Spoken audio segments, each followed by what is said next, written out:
Gootee gaafiin hoyyuu muka deef galatoomii sin jenna maqaan keenyume. Maqaan kee Daraartuu Abrahaamiin jedhama. Waan takka kan nyaataa bitamtu garuu hin nyaadhamtu wanni sun maali? Nyaataa bitamtu hin nyaadhamtu. Nyaataaf bitanii garuu hin nyaatan.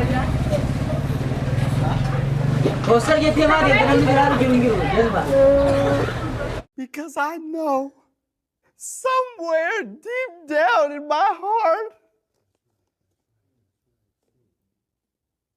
Saya gootee gaafii hoyyuu muka deef galatoomii sin jenna maqaan keen guutuun eenyu? Miftaahuddin Ijaa. Gaafii sadaffaa waan takkaa jira. Nyaataaf bitamtee garuu hin nyaadhamtu wanni sun maali? Nyaataaf bitamtee garuu hin nyaadhamtu. Meeshaa nyaataati. Harkattee jirtaa gaafii tana harkattee jirta sirriitti. Fakkeetu waan takkaa jira. Nyaataaf bitamtee garuu hin nyaadhamtu.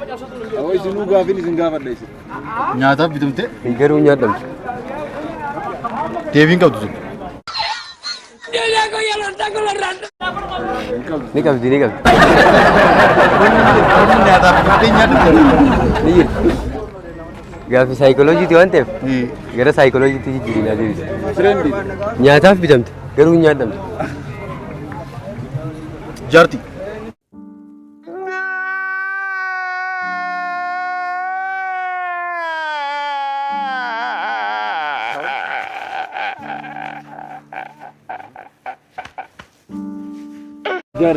Jaarti be.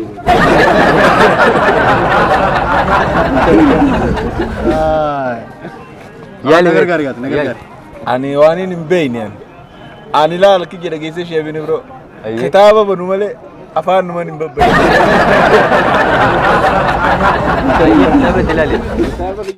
Wanta takkaatu jira nyaataaf bitamtee garuu hin nyaadhamtu wanni sun maali? Nyaataaf bitamtee hasala.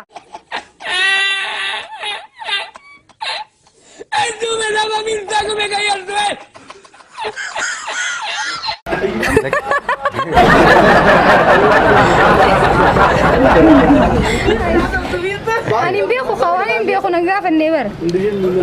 Ni beekta garuu gaafii salphaadha. Adiin nuti yaadini malee. Tiyyaanne wallahi awwaaya fuuli fi waaya mula waafa nagaafadhu.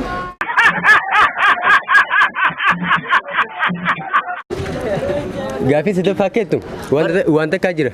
Garuu nyaataaf bitamtee garuu hin nyaadhamtu wanti sun waan tami.